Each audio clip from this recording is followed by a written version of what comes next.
Hello, Copper Oracle here, and welcome to the first of my prehistoric wargaming review series.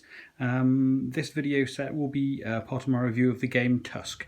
Tusk is released by Irregular Miniatures from Wessex Games, and there's the PDF copy there. So, currently got my board set up with the demo game, which they have one of two scenarios to get it going.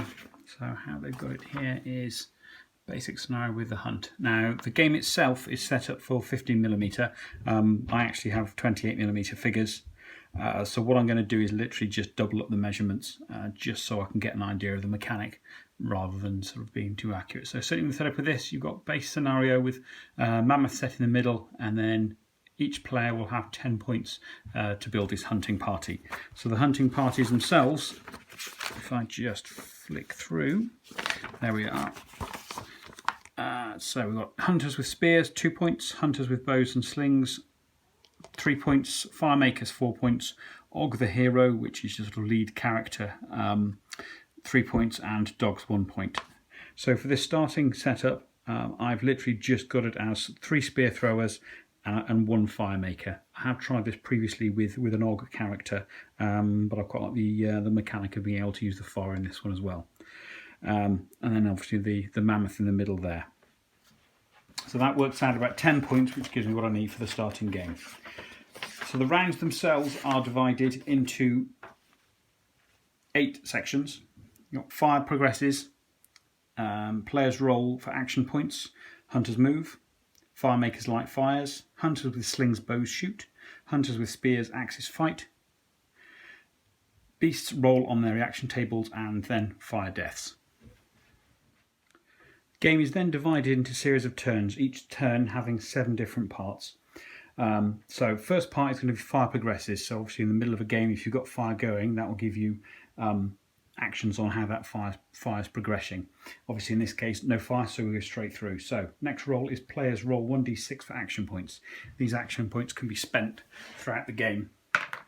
So 3 there, so that gives me 3 actions to spend on my hunters. So next phase then, hunters move, so I can use 1 action point per figure to move them. So within the game it's 5mm movement. I'm actually going to, obviously with the 28mm, use them as 10mm, so that's movement done. Next phase is then fire makers light fires. Fire makers only light fires if they've not moved that round, so I could light fire now if I had the actions points spare to do so, but I'm not going to. So that's fire makers light fires. Next phase then is hunters with either the spears or the bows can then launch their ranged attacks. Obviously in this case far too far away. Next phase is then beasts roll around their reaction tables. So the beasts themselves aren't controlled by a player, but are controlled by a series of tables, effectively their own AI. So in this case, if I just go over to the section there, you can just see there beast reactions. They roll 1d6, and then you check on there with different qualifiers going around, and you sort of read it across to one there. So in this case, that's a 6. So in a 6, humans are more than 12 centimeters away. W. So W in this case is going to be withdraw. So move half maximum movement away from nearest humans. Must end movement no close to any human base than it started. This is impossible, and the beast then has an attack result. So in this case, he's just going to be effectively moving further away. So what I will do, I'll just put in there.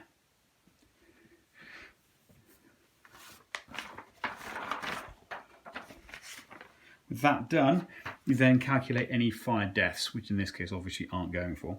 So that ends effectively the first round of play. Second round of play goes on. I then roll, checking for fire, no fire, so I'll roll for action points, 6 action points. Certainly useful at this early point of the game.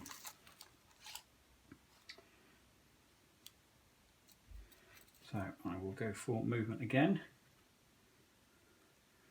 The first 3 of my hunters moving up.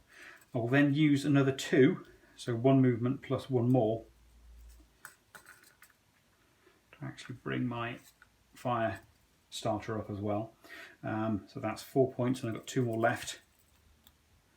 Which what I'll do actually, I'll start to spread out, because what I want to do is try and see if I can corral the mammoth round and then sort of surround him. So that's all 6 action points done. There's no firing at this point, so then I roll back to the beast's actions. So in terms of that, I'm looking for a 6 again. That's going to be another withdrawal, but actually you can't actually move much further, so what I'll do is I'll just leave him there in this particular case. That then brings the next round to an end, so we'll go on again. That's 2, so 2 action points this time. What I'll do is I'll just move up these 2 guys.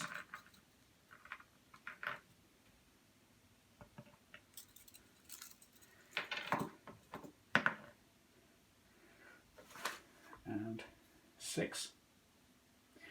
And that's another withdrawal. This is certainly a very shy mammoth, so I'll leave him there. Next round again. That's a 2. So what I'll do actually is continue their sideways move around here.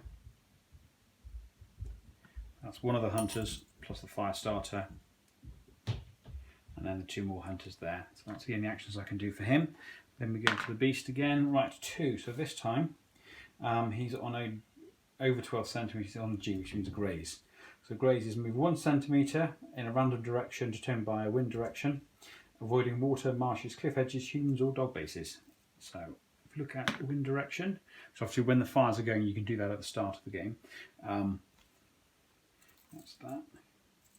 So what we'll do actually, we'll just bring him out a little bit just to pick up the pace of the game a little bit.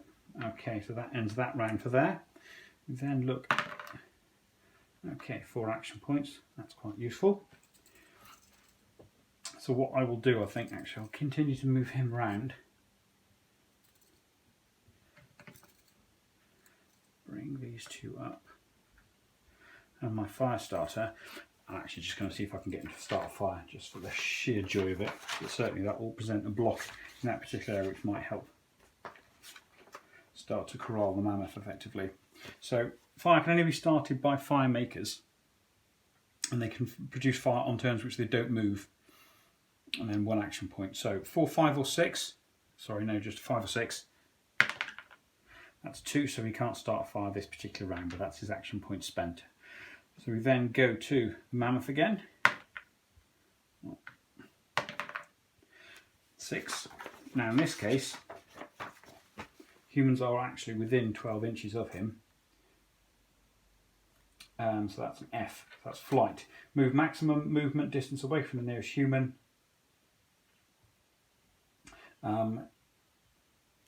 Movement avoids cliff edges and must end no closer than any base than it started. If this is impossible, then the beast has an attack result. So actually in this case, the standard movement is 8 for these, so it would be around 16 if I'm just doubling everything up. So certainly that will effectively push him back into the tree line again. Certainly a very shy mammoth. And that gives us another end. So if we then go on to the next round, again only 2 action points for me.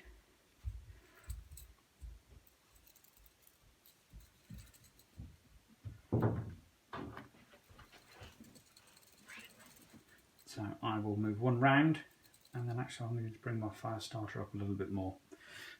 Obviously with him moving now I can't actually start any fire, but it does start to bring him a little bit closer. So with that done, I can then roll for the beast reactions. It's another 6, typically I'm only going to be getting 6 for him. So I think that works out. We'll keep the 12 measurement in terms of range. So he's out of the range. He can't withdraw any further, so I'll just leave him there for this one. Alright, next round again. That gives me 2 action points.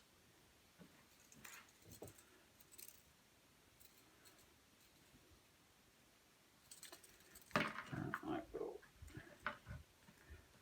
move these there, because hopefully I can use them to come round and start some fire here at some point.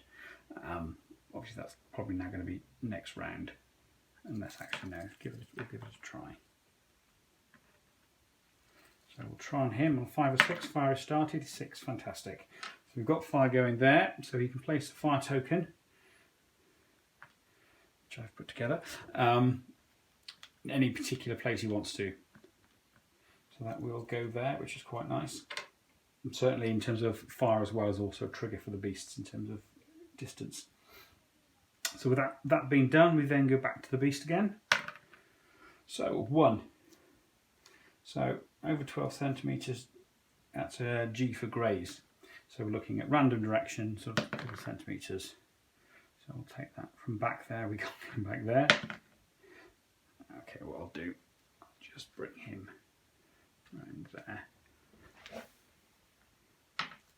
And then we'll start off the next round. So now we have some fire, we can actually look at seeing whether that fire maintains itself or not. So at the beginning of every turn, use directional dice to determine wind direction.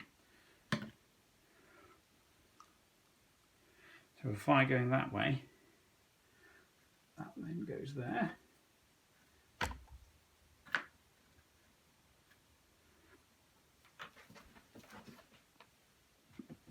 And we've got fire token moving along there. In addition to that, fire spread is determined by rolling for each fire marker on the table. So using a d6, 5. So 5 or 6 are fire spreads. Place 1 additional marker adjacent to the existing fire marker in the direction determined by the wind. So actually we've now got fire spreading, and ironically, or not ironically, luckily, actually in the direction I want it to. So that's going to create a nice little barrier for my mammoth. So with the fire done, that's the first of the new action phase. So I'll then roll for action points. That's now got 6, which is really nice. Okay, so what we're going to do, I don't need to move him now. I'll actually move my guys into attack and see how we go.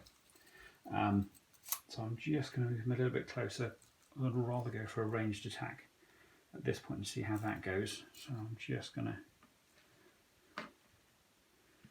move them a little bit closer.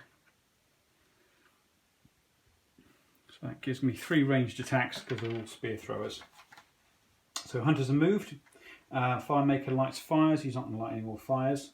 And then hunters with slings and bows shoot. I still don't have any of those. And then hunters with spears and axes fight. So with the ranged attacks, each base should be within 10 centimetres or less of any part of its base. Each base should roll 2d6. On a roll of 12, the beast is killed outright. Otherwise, it's eligible to roll on missile attack column on its reaction table during the beast's reaction phase. So 2d6 for the first guy, see how he does. Doesn't succeed. Second guy,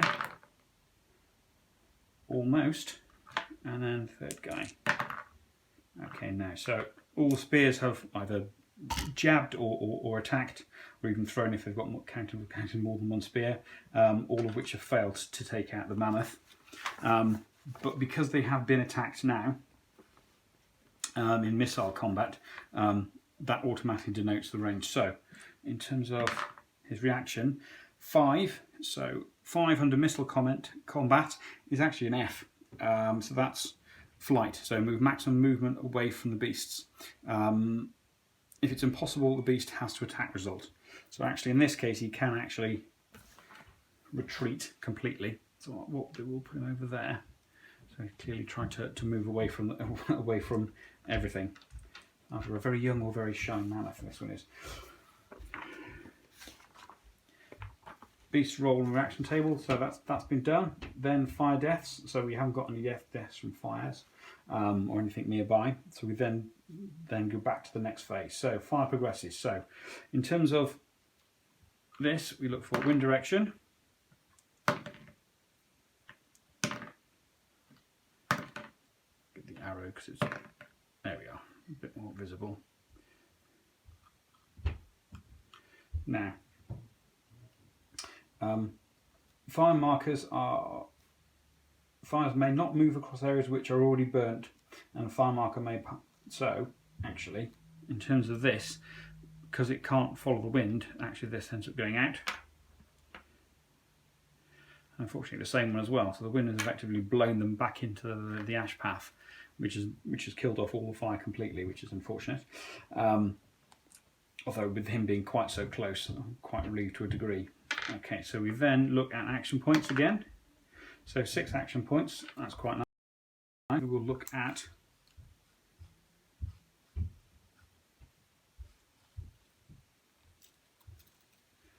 him going there, and then I'm going to use an extra action point to bring him around even further. So he's quite close. He's there. And he's there. And then I will also bring him. So again, it's 5 action points spent. I would look at another 5, but as he's already moved, I can't do that. So I'll just look at another 3 ranged attacks on the mammoth here. So we'll go for the first one. Again, looking for 12 for a kill. Nothing there. Nothing there, although thinking about it, he's the fire starter, so he can't anyway. Nothing there. And on the last guy, again, almost, but not quite. So the man survived, but again, he's been under attack. So in terms of his responses, that's purely going under the missile combat. So a D6 with him gives me a 5. So 5 missile combat F. Flight. He's now trapped, so he can't actually retreat any further, so now he's going to have to do an automatic heal. That will also now trigger an attack. So in terms of attack, move maximum distance towards nearest human base, which means this one here will count as the nearest. So with the beast reaction now, that's given him the beast close combat. So in close combat for the beasts, they roll 2d6. On a roll of 8 or more, it's written 8 or more, the randomly determined base within 2 centimetres of the beast is killed and removed from play. This roll is made even if none of the bases within 2 centimetres have attacked this beast. But obviously in this particular case he's charged this one. So we will see if he gets a kill in this charge. So 6, 8, 8, absolutely. So for my first casualty, is my first dead caveman. So that leaves me 3 left, and then we look at the next round. So no fires to start off. What we will do is I will roll wind direction just in case it comes into play later on. Then I'll look at action points. That's 5 action points. That's quite nice. So that gives me plenty, although in all fairness, pretty much got them where I want them to go in terms of trying to do range attacks. Although looking at the rules, because obviously this is still fairly early days in terms of my gameplay. 2d6 is on a roll of 10, 11 or 12 is for close combat, so obviously a bit more riskier, but it does give you a higher chance of attacking them.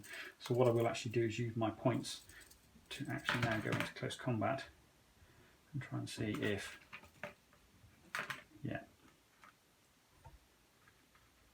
So that's all 3 now have ended up charging him. So 2d6, 10, 11, 12 will actually take down the mammoth. Because it looks like everything within this game is just sort of 1 body point of damage. So first one, 5, 6, 7, 8, 9, not quite. Second one, 12. So fire starters effectively taken out the mammoth in that particular blow. I'll give the last guy a shot just to see how he would have done. No, he would have failed. So with his successful hit, the mammoth has been taken out, which draws the game to an absolute end. So 1 mammoth for my surviving tribesman and 1 casualty to take home and mourn. So that should give you a little quick run through of the basics of the game. Now certainly there's some additional modifiers for terrain, and if you look through the rules as well as the classic sort of caveman mammoth hunt, although obviously in this particular case the beast reactions are actually sort of generic, so you could do it for any style of beast or actually any number of beasts as well, so you could add sort of kind of herd effects as well. And obviously the game itself is also sort of designed so you can actually add multiple tribal groups attacking prey and maybe each other as well if you want to sort of run that. But certainly the game itself expands into other rules, including prehistoric beasts like Brontosaurus, Tyrannosaurus Rex, and also then on into Victorian adventurers, so you can sort of slide from sort of a more historically accurate straight into sort of classic pulp, Land of the Lost or something like that. And you know, who wouldn't want to attack a brontosaurus with a classic artillery piece? Now, overall, the rules itself come to about 12 pages, including acknowledgements. As you can see, the rules are fairly simple and straightforward, really easy to pick up. So I think it would be a really good game, perhaps an early introduction to wargaming, or certainly for younger children to give a first go. For the more experienced gamer, I think it might end up being a little bit light. But on saying that, you know, it's a nice little fast-paced game. This could be used really easily with a little sort of portable game. So, you know, the 15mm figures, which they sell, Irregular miniatures sell specifically for this game. Or actually using this as a starting point to start to expand in your own rules, because it'd be very easy to using the base AIs and the rule set to actually expand and start to add your own particular tweaks, extra expansions and ideas around that to build up, whether it's giving the monsters, the beasts, either more specific characteristics, or more aggressive AI, or particular hit points, or the same for the actual sort of cavemen themselves. You could add a bit more depth to that, actually saying rather than killed in the straight go, whether they're stunned or injured, which obviously can have sort of impacts as well. So there's certainly the range of options that come to mind of actually expanding this game further if you wanted to. So certainly worth having in your collection if you're looking at sort of building up sort of a prehistoric library of games. So that's Tusk Mammoth Hunting, 12,000 BC to 1914 AD, released by Irregular Miniatures, who also have a range of miniatures available to support this as well in 15mm. Please subscribe, like, and add any comments you'd like to, or any feedback or suggestions below. And check out my blog over at copperoracle.blogspot.com for progress on all of my projects, as well as some written reviews around the current prehistoric wargaming project as well. Okay, thank you very much. Goodbye.